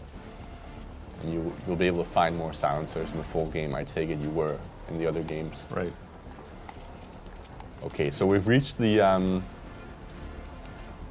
kind of Objective thingy. cage area where we saw Chico in the cutscene. Just gonna go. Is this guy waiting for me? Yeah, he knows I'm here. Maybe just give him a bit of a surprise here. Throw a grenade up there to him. Shit. Nice. There we go. Some environmental Nice. destruction there. That's a new feature. Although Farthest distance, send enemy flying. Nice. I love the fact that it tracks that. again, this is very much built to be replayed in all the different kinds of ways you can imagine. Yeah, I think we have Oh, somebody in the that's chat super. saying that he spent 32 hours on this game. I mean, it's definitely possible to spend time playing this game, but come over here. I'm Snake. I'm Keel. So yeah, again, you got these kind of chain moves you can do, which are also from the Peace Walker game. That work really well. Oh, I just found a patch. Where was it? Oh, they're on the ground. See, they're not easy to spot, but again, you can interrogate enemies to try and kind of figure out.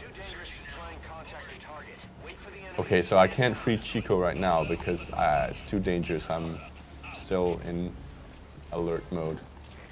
Oh, now they're commencing search. Maybe that's all I needed. So we do have a bit of a cutscene here. It's more of an in-game dialogue thing going on.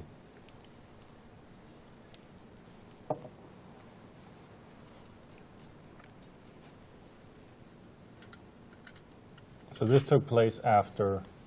After Peace Walker. Yeah, and Chico was in Peace Walker? Yeah, he was part of your crew. He helped you out. And he's how old? I'm not actually sure if they ever say his But age, he but looked around like a kid. Yeah, he is a kid. Yeah. Okay. I mean, there was a lot of controversy with Peace Walker as well. See, this is actually new. Oh, you went silent the last time, and then he didn't, or? No, actually, last time I freed all of the prisoners before okay. talking to him. Ah. Or at least I unlocked their cages and put them in a safe spot where I knew I could extract them. So I didn't actually have the part where they were shaking their cages and yelling, or at least I don't remember them doing that. That's cool. So yeah, but I had to knock him out there. He was freaking out a bit on me.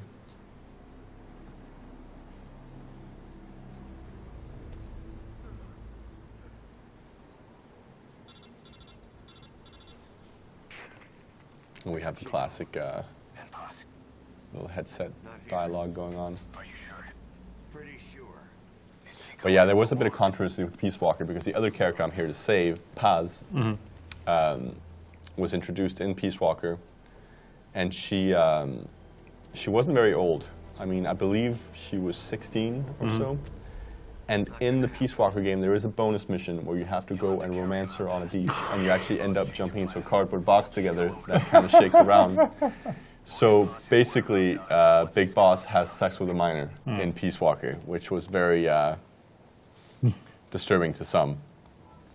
Let's bring this guy with me. I need to extract him. He's got bolts through his Achilles tendons, so he can't really walk himself. That's where I need to watch out that there aren't new guards, because they do that as well. They do spawn new guards as you progress with the objectives.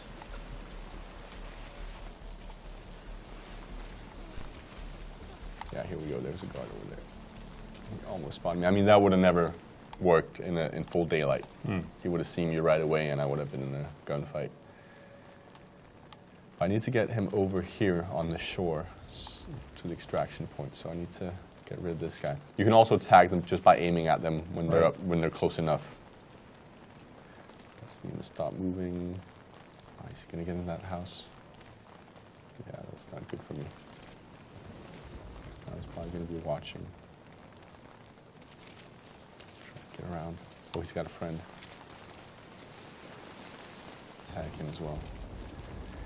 Alright, we're gonna put the kid down. Because this is probably... Oh, is he seeing the kid? Oh no. Oh no. Well, it might be a good way of luring him over here. Yeah, he's coming. Maybe I can...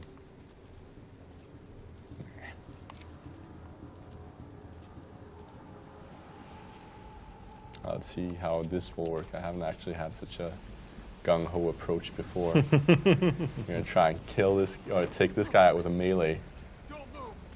Don't move. He's got bolts through his heels. Oh, here we go. Oh, missed. The controls are a bit...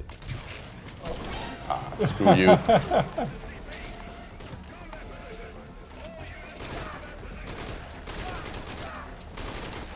He's tough. There we go.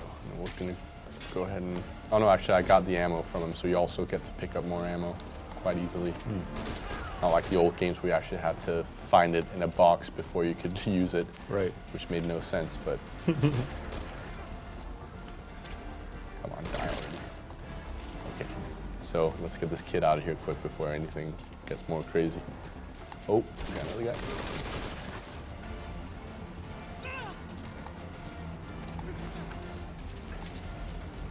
Okay, so I can use my pistol while I'm carrying him. I can sprint while carrying him too, so that's always something. Check out here. The RV's just a little further.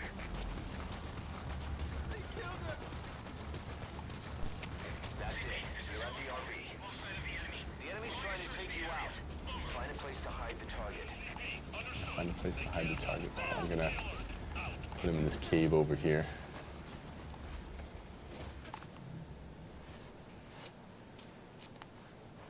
Chico, where is Paz?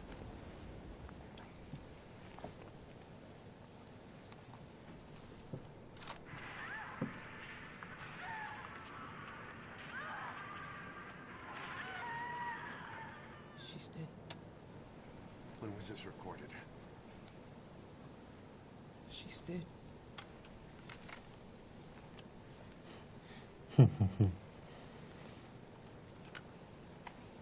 There's going to be a lot of young people playing going, what's that? Oh, it looks like my friend's iPhone cover. Yeah. Okay, now use your iDroid to call the chopper for pickup. Okay, so the idea here is that I go in here and check this Walkman and listen to the cassette tape. Now, we're not going to go through the whole thing because it does take a while. Yeah. But it basically, well, actually, we can let it play while I'm moving around here. Ah, cool. But basically, the idea is that you need to use kind of the sounds that you hear to kind of figure out where they're keeping her. Ah. Because there's like That's pretty neat. gate sounds and other noises. Paz might be up ahead. Let's try to jump up here, yeah.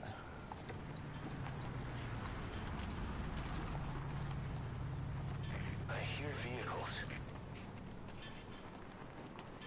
And a flag.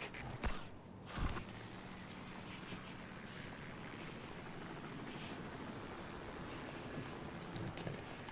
Must be near the So we're going back to base here. Now, I don't know.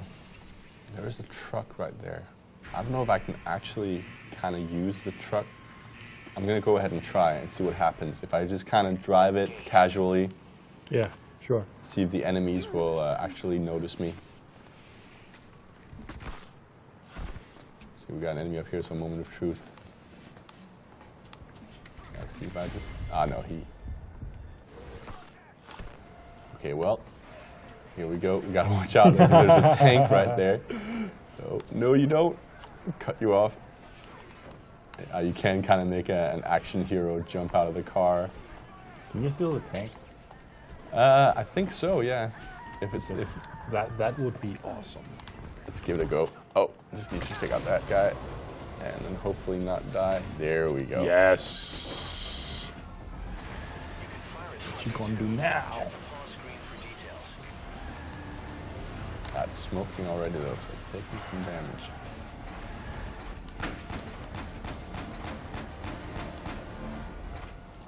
Oh, there we go. Nice.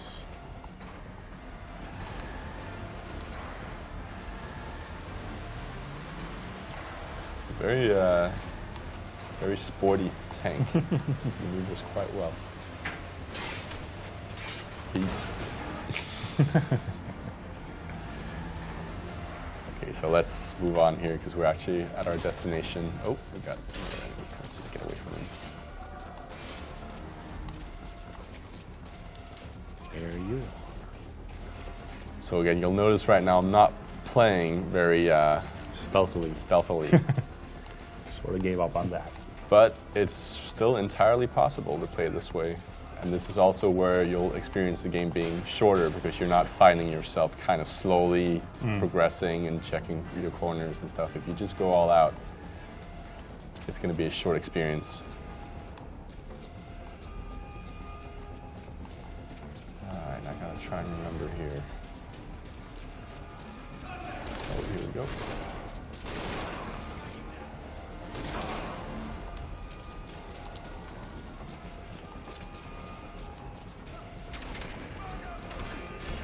Oh, closer.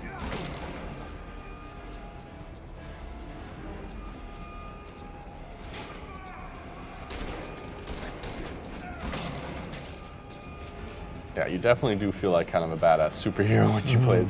Oh, and here we go. I probably need to, yeah, exactly. I need to take out the enemies before I can, or at least get them into search mode.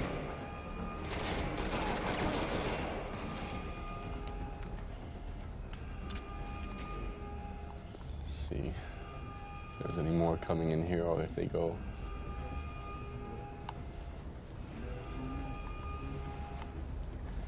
Come on. We're still locked out of the room here. Yeah. Oh, here we go. There's another one. Another thing that people will notice is actually the lack of ability to knock on the wall. A feature that's been since Metal Gear Solid on the PS1, so you could attract enemies. He no longer has that ability. Oh, look at that. Yeah, they actually get better when they get knocked down, so. Good night. Should have stayed down, bro. Yeah, there's another one down there. I can see him yet. You're not. Nah, there we go. Yeah. Unlocked. Sharpshooter. Alright, so now they're sending backup. So there is a reinforcement system where if you just kind of stick to the same area, you're eventually gonna. Right. You'll probably lose in the end. Or Let's see, this guy, depends on how clever this guy is.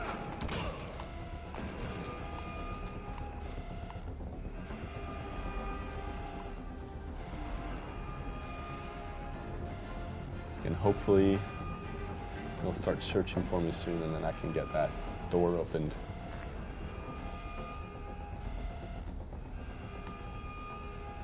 Let's just put him to sleep just to make sure he's a bit more out cold. Yeah, they're searching. There we go. So let's quickly get over there before they get down here. It's too dangerous to try and contact the target. Wait for the enemy to stand down. Okay, so now they're commencing search. Make contact with the target. Okay, so I just had to wait for the little pop-up.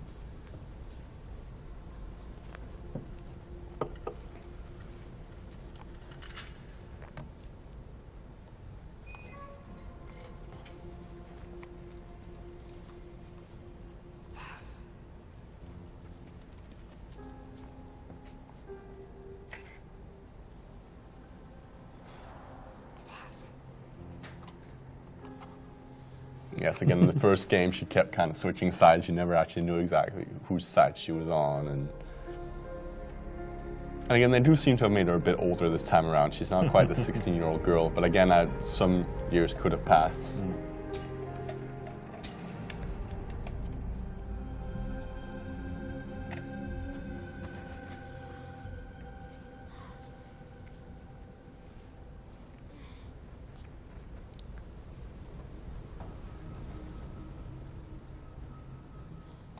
So let's get her out of here. Get Pass onto the helicopter. And they're resuming normal patrol, which is good for me. But I still have to get out of this complex with her alive. And we got a guard here.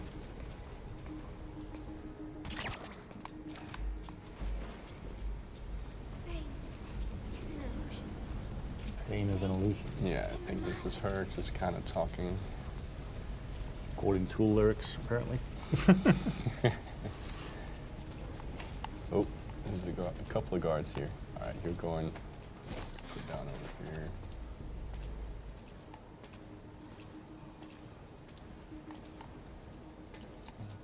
This guy, what's he doing? I think he's just standing there. Oh, wrong weapon. Need to watch out that I don't start causing too much.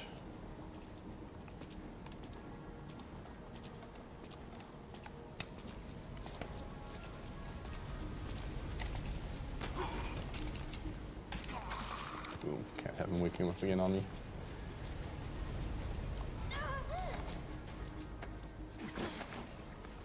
Okay, so starting to come up on the surface here.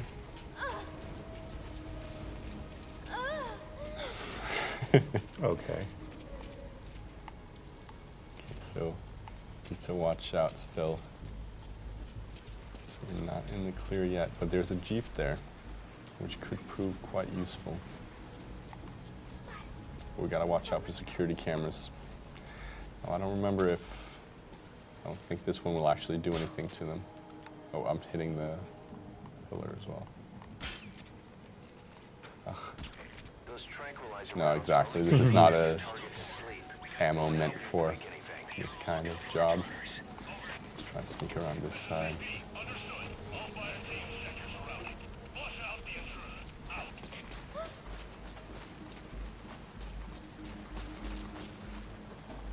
Alright, was that the security camera? That No, I think it's the guy further to oh the yeah, right. okay, I see him there.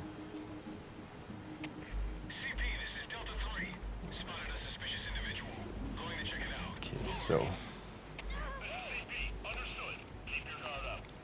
so I'm gonna leave her here for now. Oh yeah, they're starting to notice stuff downstairs as well. You can kind of tell them Right. through the walls there. But this guy needs to go.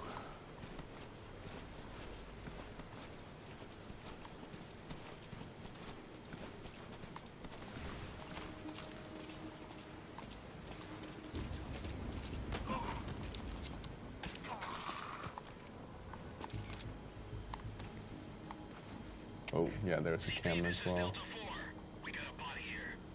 I'm just gonna wait for it to turn the other way, because I do need to get out of here with the car to get out of here quickly.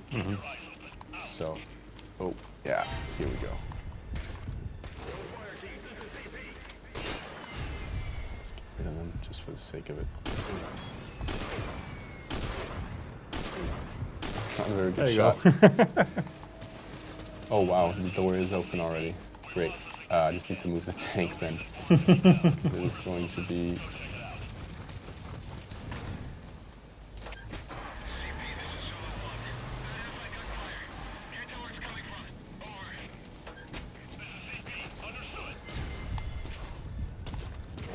Oh, there's another tank. God Here we damn. go. Tank wars. Oh, hit it.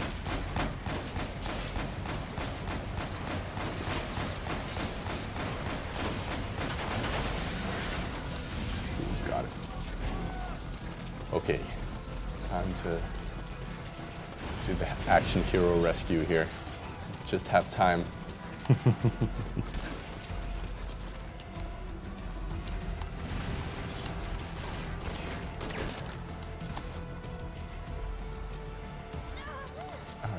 we go. Get my woman. Throw in the trunk. Then, just gonna quickly do myself a favor. Waypoint? Exactly. Did I put the waypoint there? I think you did. Oh. Yeah, there we go. Okay. Yeah, because then it's visible in the game as well. Makes it a lot easier to. Yeah. Run. Again, the whole use of vehicles is new to the Metal Gear series, right. so.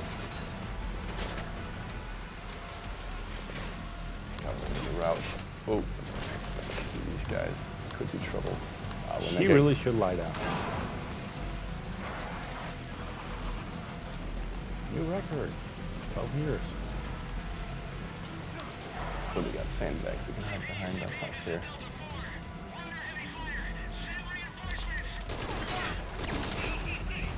Where's your friend? Okay. Oops.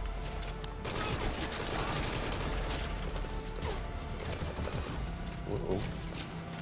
Oh, close to her.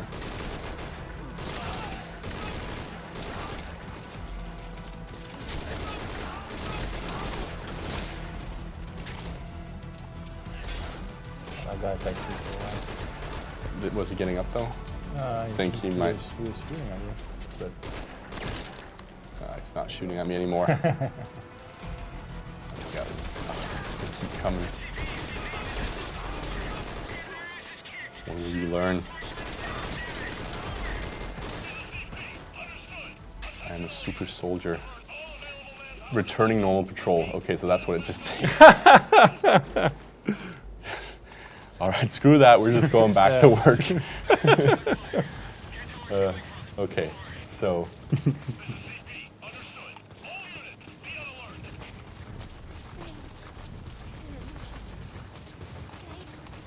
just getting all existential on this now. Again, pain is an illusion and all this. Okay, so we're going to drop her off here too. And then we're going to call in. have you blown up the anti-air? No, but I'm actually interested in seeing what actually happens. If I don't, because the anti-air quite far from here. It's more if it's inland, kind of that okay. they.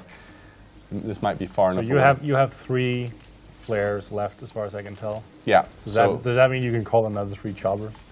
Not at once. No, there's the one chopper. But if they blow this one up, can you call a new one, or do you lose? I think you will be able to call in another one. Okay. Just taking its sweet time though. But I assume that it's also because, well, there is a side mission that I've seen that you're actually in the chopper doing kind of an on-rail shooting segment. And I believe when Phantom Pain comes out, you'll actually be able to use those vehicles to your advantage if you're going in guns blazing.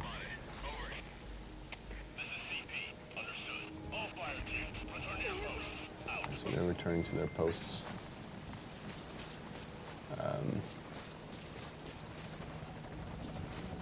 Come on, chopper. Oh, here it is. There we go. This is Marfa. I have arrived at Marker. Following SOP and will move to nearby LZ and stand by. This is Marfa. On station at LZ.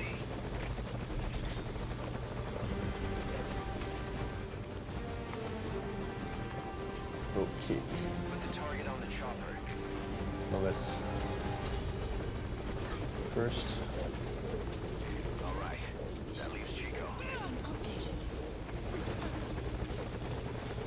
And second objective. Again, you can also extract all those other prisoners if you want for bonus points.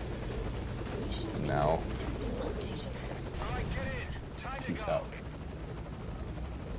So that was it. That's it, basically. All right. If you want to do it this way, then this is how to do it. Obviously went faster because you've done it before. Yeah, I knew exactly where to go and so on. How long did your first playthrough take? An hour and a half. Okay. About just short of 90 minutes. All right. Again, finishing it, it comes up and says 9% done because there was all the bonus missions and so on. I haven't really gotten into those yet. But yeah, it's just, I mean, how long did this take us? A bit less than an hour? Yeah. maybe, yeah, around, about an hour. I'd But say. here you go. Here you have the ranking and so on, and so this is the whole idea of the game. Try and do better, and it'll upload again retries, and also killing takes away points. So if you want that perfect score, then you can't actually kill anyone. You can't alert anyone. You have to save all the prisoners. No retries. So there's definitely some completionists out there that are going to be spending a lot of time with this game. And here we go. We get the little outro movie, which then is going to lead into where the Phantom Pain is going to pick up. But I don't know if we're going to show it or if we should. I think we should probably just skip that for now. Yeah, and then not spoil. Oh, good time to stop. So yeah, you're on the cliffhanger. Yeah. So yeah. Has there been any questions throughout the stream? Lots of talking, lots of joking, lots of, shooting the shit. We did have one guy saying that he spent 32 hours on this. Yeah, I mean, it's definitely possible everything. to spend a lot of time. And also, again, I haven't gone into all those bonus missions. And then there's also, of course, the interesting part where there's the bonus unlocks that are console-specific, where you can get to play as Raiden on the Xbox One and as Classic Snake on like the PlayStation 1 Snake. Or yeah, exactly. So that's some fun little bonus things. I wouldn't have minded seeing more in this game that would kind of like, I don't know, consequences that would carry over to the Phantom Pain when that comes out. I mean, that would be kind of cool. But I don't know. Like, there's a lot of theories on the internet why this game came out and so long before the Phantom Pain. I mean, did they just need a cash injection to kind of keep the project going or something? Or does it have like a deeper meaning? Maybe is there like a secret hidden truth somewhere? Maybe, I don't know. Big conspiracy. Yeah. Thingy. Oh, but there's definitely, I'm definitely more interested now in Phantom Pain to see, because this game plays extremely well. It's really good to look at. I mean, it's just short. That's the only kind of thing I can point my finger at with this game. It feels more like a demo than a... Yeah, definitely. Yeah. But a good one, I guess. Yeah, it's good. I mean, remembering back at Metal Gear Solid 2 and how much I played that demo, I mean, I could see myself playing this one over and over again too if it just to satisfy my Metal Gear urge. Yeah. Well, we're pretty much done then. All right. And right on time as well, pretty much. There's a few minutes left until time is 6, but I think we'll call it quits for now. Yeah. So thanks for watching. Phil, thank you for coming. No problem. And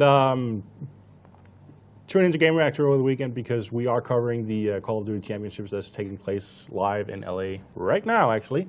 And then, of course, there's always more Gamereactor live next week. So tune in every day from 4 to 6 and have a great weekend. Bye-bye.